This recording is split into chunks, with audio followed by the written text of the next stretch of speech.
Yvonne, comment traverser le deuil et utiliser cette épreuve pour renaître plus forte et plus déterminée? Alors les deuils, ils te chamboulent. Moi, j'ai perdu ma mère, mon petit frère, mon père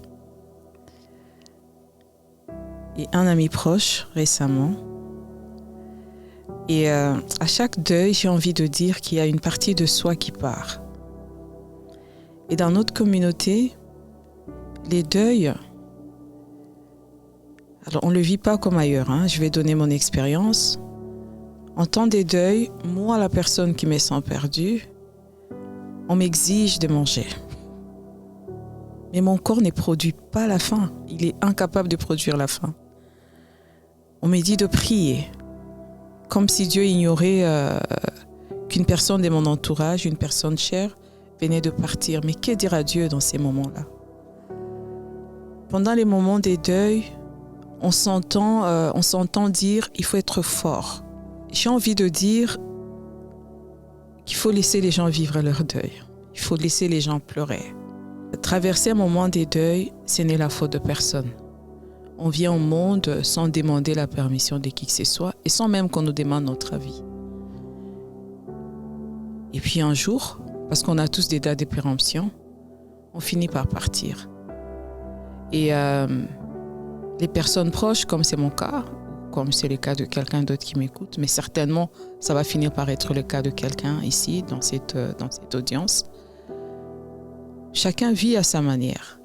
Mais tous, autant qu'on peut poser des questions, on a cette impression qu'une partie de soi, un pan de son histoire, vient de partir avec la personne qui part. Alors ceux qui disent « il faut manger, il faut être fort, il faut prier Dieu », soit ils n'ont jamais vécu ces genres d'épreuves, soit ils comprennent que dalle. À une personne en deuil, on ne demande pas comment elle va. Elle va pas bien.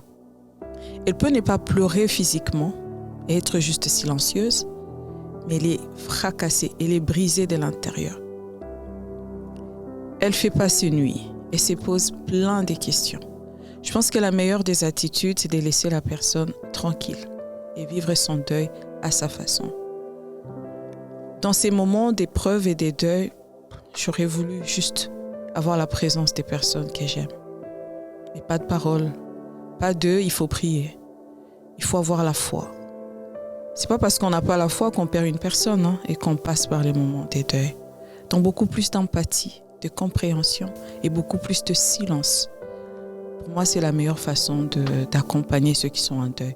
Moi, je parle pour moi, mais si on pose la question à beaucoup de personnes autour, c'est le même chemin.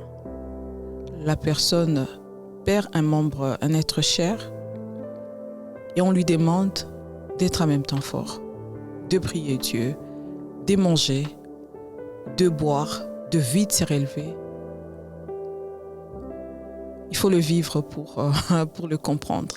Et parce que je l'ai vécu, je peux être à côté de ceux qui passent par le même moment, sans pour autant juger, ni demander de manger, de boire, d'être fort, de prier. Mais je reviens aussi sur l'attitude des autres qui accompagnent une personne en deuil. Finalement, comment on trouve l'équilibre? Parce que tu dis, voilà, on ne demande pas comment ça va, on est là, silencieux. Mais des fois, moi, ça m'est déjà arrivé, je me retrouve là, dans une situation de deuil. J'ai des personnes autour de moi qui, du coup, ne me demandent pas comment ça va. Et donc, je peux aussi avoir l'impression qu'elles s'en foutent et qu'elles ne sont pas assez présentes. Donc, comment on trouve cet équilibre, justement, en étant là, sans être trop là, sans l'envahir, en étant empathique, mais pas trop silencieux non plus. Donc, finalement, comment on trouve cet équilibre-là pour accompagner quelqu'un? Alors, comment ça va? Pour moi, sans ambiguïté, sans langue de bois, je dirais, c'est pas les genres de questions qu'il faut poser à une personne en deuil. Cette question-là, on la met de côté. Elle va pas bien, cette personne, ça sert à rien de lui demander comment elle va. Peut-être dire, écoute, je suis là. Prendre la main de la personne. Sachant que cette personne ne peut pas prier véritablement pendant ces moments, peut-être juste prier à côté d'elle. La laisser s'exprimer si elle a envie de parler. Pour moi, je pense que c'est l'attitude qu'il faut. Alors là, on a parlé de vivre le deuil, mais maintenant, comment on utilise cette épreuve pour renaître plus forte et plus déterminée? Moi, je parlerai pour moi comment j'ai traversé les deuils de mes proches, ma mère, mon petit frère, mon papa. D'abord, chérir les souvenirs qu'on a passés avec la personne. Repasser en revue les conseils que la personne nous donnait. Repasser en revue les moments précieux qu'on a passés avec la personne. Et décider de continuer d'honorer la mémoire de cette personne à sa façon. Moi, ma façon, c'est de me dire, parce que j'ai ma façon de lire la Bible. Hein. Quand la Bible dit « honore ton père et ta mère », elle ne dit pas qu'il faut les honorer tant qu'ils sont en vie. Dans ce que je fais aujourd'hui, j'estime que j'ai continué d'honorer le nom de mon père et le nom de ma mère. Je continue d'essayer chaque jour de les rendre fiers parce que je crois que les morts ne sont jamais morts. Ils sont là, ils vivent en nous. Peut-être qu'ils nous voient et qu'il y a juste un voile invisible qui nous empêche à nous de les voir. Mais se dire, ok, si je fais ceci, je continue de pérenniser l'éducation qui m'a été donnée. Si je marche comme ceci, je continue de les honorer et de les rendre fiers, où qu'ils soient. Parce qu'en définitive, on ne cesse pas d'être l'enfant de son parent, même si la personne est partie. Et pour mon petit frère, c'était quelqu'un de très entreprenant, de très ambitieux, de très, très sage. Et je me dis, tant qu'à faire, si lui aussi, d'où il est, il peut continuer de me regarder et de voir que, ok, ma grande sœur, ma dada, elle a pris un peu de moi et qu'elle le pérennise. Voilà.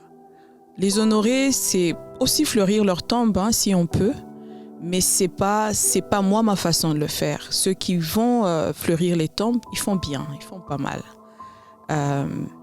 Mais pour moi, c'est vraiment continuer d'honorer l'éducation que j'ai reçue, continuer de les honorer, même si physiquement, je ne sais pas les voir. Et me dire, si ça m'arrive encore de pleurer à leurs souvenirs, que c'est normal. Hein? Parce que les parents, une mère, on la pleure à vie, tout comme un père. Mais une mère, c'est quand même quelqu'un de très, très spécial. C'est la personne qui nous a portés, qui nous a éduqués au jour le jour. Et les deuils d'une mère, c'est quelque chose de... J'ai même pas des mots pour le décrire. Ça peut encore m'arriver aujourd'hui donc de la pleurer. Et c'est tout à fait normal. Ça peut m'arriver de regarder ces photos, de sourire devant ces vidéos et ces conseils. Dieu merci pour la technologie. Mais bon, ça n'arrête pas. Hein. On apprend juste à vivre autrement. Ce n'est plus la Yvonne avant les deuils. Parce qu'on ne sort jamais indemne d'un deuil, qui qu'il soit. Mais c'est une Yvonne avec valeur ajoutée. Avec valeur ajoutée même pour ceux qui vont passer par les mêmes moments, par les mêmes chemins par lesquels je suis passée. Donc c'est ça la valeur ajoutée. Alors est-ce qu'on peut l'éviter? Malheureusement non. Non, on finit par tout s'y passer. On est comme dans ce train-là et chacun a son arrêt. Et nos parents ont eu leur arrêt. Et nous aurons nos arrêts aussi. Le tout, c'est de se dire qu'est-ce que je voudrais que le monde retienne de moi. Quel est cet héritage que je voudrais que mes enfants puissent pérenniser? Quel est le parfum que je répands autour de moi? Comment est-ce que je voudrais que le monde se souvienne de moi? Parce que n'oublions pas, le temps ici ne nous appartient pas. On a tous des dates de péremption. Alors faisons en sorte que ce voyage soit beau. Alors c'est difficile. En tout cas, je vais pas le dire autrement. C'est très difficile de voir des personnes partir. De voir les habits perdre au fur et à mesure le parfum de ceux qui les ont portés. C'est très difficile de se dire, mais cette personne, je ne la verrai plus. Mais il faut continuer de vivre parce que on ne va pas mourir parce que d'autres personnes sont mortes. Le plus important, c'est de pérenniser les leçons qu'on aura eues de ces personnes-là. Si c'était ta dernière journée sur la terre, tu aimerais appeler qui? Avec qui tu aimerais prendre ton dernier repas? Qu'est-ce que tu mettrais en ordre tout de suite? Qu'est-ce que tu arrangerais tout de suite? Quelle est la personne avec laquelle tu aimerais avoir un appel vidéo? Réfléchis une seconde et si tu as identifié cette personne-là, concentre tes efforts vers ces personnes-là. Parce que souvent on se disperse pour rien. On pense qu'on a le temps, pourtant on ne l'a pas. On l'a vraiment pas. Sachez vers qui orienter votre énergie. En répondant à ces questions que je viens de poser, certainement, il y a des personnes, des noms qui sont revenus dans votre esprit. Chérissez ces personnes. Pour que vous ne soyez pas dans le regret quand ces personnes seront parties.